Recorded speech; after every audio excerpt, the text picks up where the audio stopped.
Hi there and big welcome to a cEDH Commander card review for Iron Man Titan of Innovation, Storm Force of Nature, Captain America First Avenger and the Black Panther Wakanda King. So I think we're going to get more Marvel potential commanders, but these are the ones we've received so far in spoilers. And I guess we will be back when the others appears as well.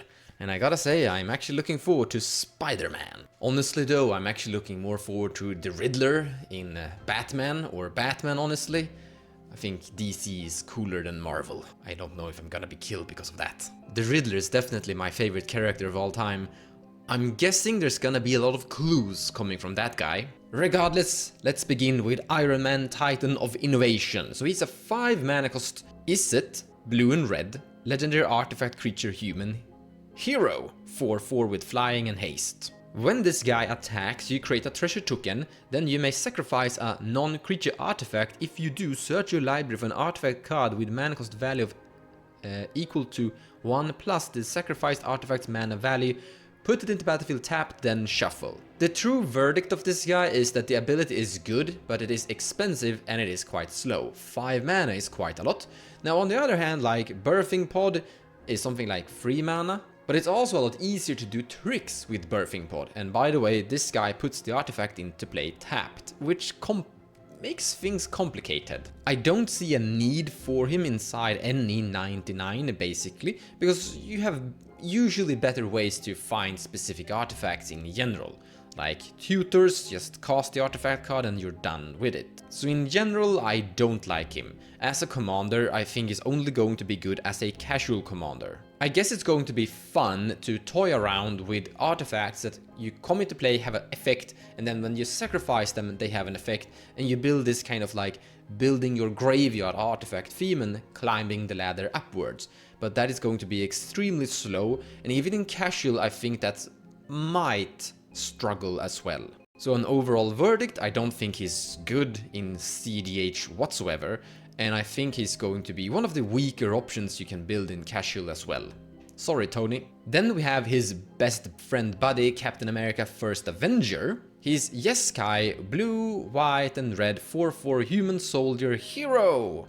And for 3 mana 4/4, that's quite good honestly. He has 2 abilities, throw and catch. So for 3 mana, unattach an equipment from Captain America, he deals damage equal to that equipment's mana value divided as you choose among 1, 2, 3 targets. Basically he's throwing his shield and it's bouncing around on creatures and killing them here and there. And yeah, that's decent, like killing Esper Sentinels, killing Orcish Bowmasters, killing Tymna, killing Daffy Voidwalker, killing Oppo Agent, kill a Draenei Magistrate with this. I mean, the basic combo you might be going for is Underworld Breach, and killing Draenei Magistrate here is good. And then he has catch. At the beginning of combat on your turn, attach up to 1 target equipment you control to Captain America. And that is good. You reattach things. So in your first main phase, you throw away the equipment, and in your combat phase, basically, you regain it. And there are some really expensive artifact equipments that you can attach this guy for free. And yeah, that's good.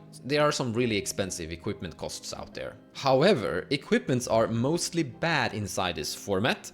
And if you're going to build him, you're gonna need to have a bunch of equipments to make him function. Because without equipments, he is literally a 4/4 for 3 mana. That does nothing. Now, if equipments were to be good, he would be good as well. You're mostly going to need equipments that somehow draw cards so that you basically complete the entire package of you have lots of rocks giving you mana ramp to cast your commander early and cast your expensive equipments, and then you use your equipments when you connect with your Voltron Captain America to draw cards, and then you unattach your equipments to interact with opponent's creatures, and you try to work your way forward with this basically.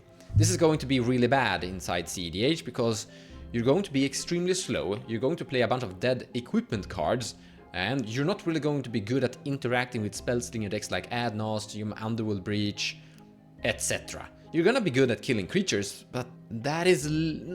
creatures isn't the most important thing to basically interact with currently. In casual he should be quite good. Like, he should be able to punch pretty hard with your Voltron package of lots of equipments on him, and you should be able to interact with creatures here and there your opponents are putting into play, and you should be able to draw a bunch of cards with your equipments.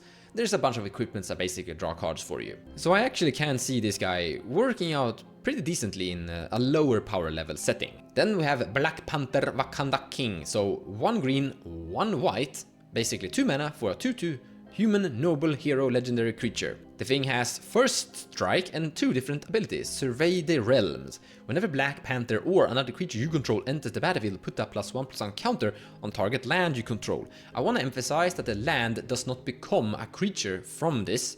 You have to make the land into a creature. So if you have a land that is a creature somehow, you can actually make that land creature into a really huge land creature.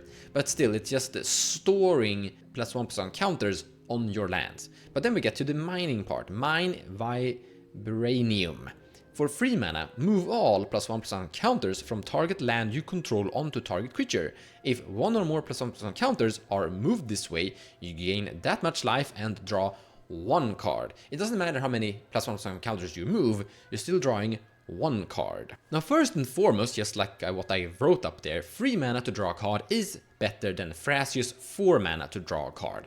Also, with this ability, you're building Voltron, because you're mostly going to put the counters on him or something else. I recommend putting the counters on an Esper Sentinel. Yeah. It would be good if you could play Polywod Prodigy inside this, but that's blue colored entity, so it won't work. But things like Esper Sentinel are going to benefit heavily from this. In general, it's not terrible actually. You have a okay-ish card draw ability. You're forced to play creatures because the only way to achieve these counters are by getting creatures into play. If you get tokens, then you get more counters.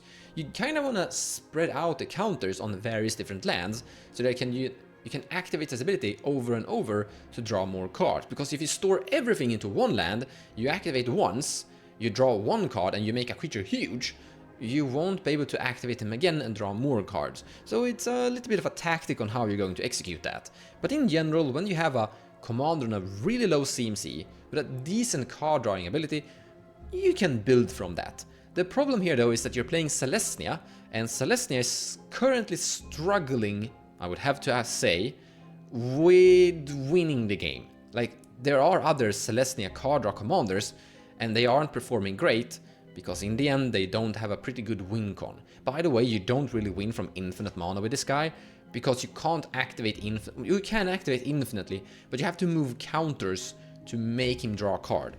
So you have to have, like, first if you can create an infinite ETB loop of a creature that is also generating infinite mana and infinite +1/+1 counters, then you can basically draw your entire deck with this guy and cause that final of devastation and win. On the other hand, actually, if you're able to just make infinite and put everything on 3 creatures and you attack and they connect, you've killed your opponents. As a finalized review, I think he could win a game here and there in cEDH. Like, you play stacks of creatures, you draw cards, and then you develop into some form of combo. I'm guessing you're gonna go for Heliod and the Walking Ballista combo with this guy.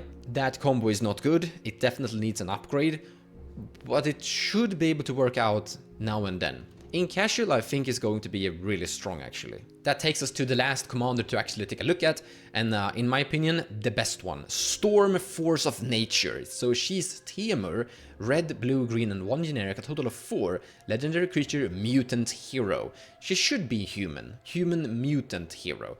In the case, she's a 3/4 with flying and vigilance. This girl desperately needs haste because Celeste's Tempest, whenever Storm deals combat damage to a player, the next instant source spell you cast this turn has Storm. So the big problem with this commander is that it demands setup, and that is where I think haste would have been huge on this commander. The ability to give any one of your instant sorceries Storm is actually quite good. In your main phase, you can basically sit and cast a bunch of artifacts, build up Storm count, never really triggering Storm, even casting a few instants or sorceries, and then you go to combat, connect, and the first thing you do on your second main phase is cast that specific key instant or sorcerer spell you want to have Storm on. So you can actually control and manipulate what is going to get the Storm effect. And I highly recommend Jeska's Will here. Like, imagine casting 5 Jeska's Will. That's gonna be good. But there are lots of different things you can actually cast with Storm on her, like a Brainstorm, Merchant Scroll, even Gitaxian Probe. So overall, I think she's going to be able to accumulate some small value in a instant sorcery focused deck, and then be able to pretty much produce an enormous packing punch power with a key card that you've stormed up really heavily. The cool part about Storm is that only Flusterstorm will kinda, or a Mindbreak Trap. Mindbreak Trap, Flusterstorm are, Silence does not do it. It kinda, depending on Silence, might be able to do it. But there are very few amount of interactions that are actually going to stop you if you're able to, like, say, storm a Jeska's Will X5, so to say. So I have to say I like her. Now the second part why I like her is that she has 3 colors, and decent colors. Like with Temur you will be able to play that Underworld Breach, and you play a bunch of creatures and a bunch of blue key cards to utilize your ways forward.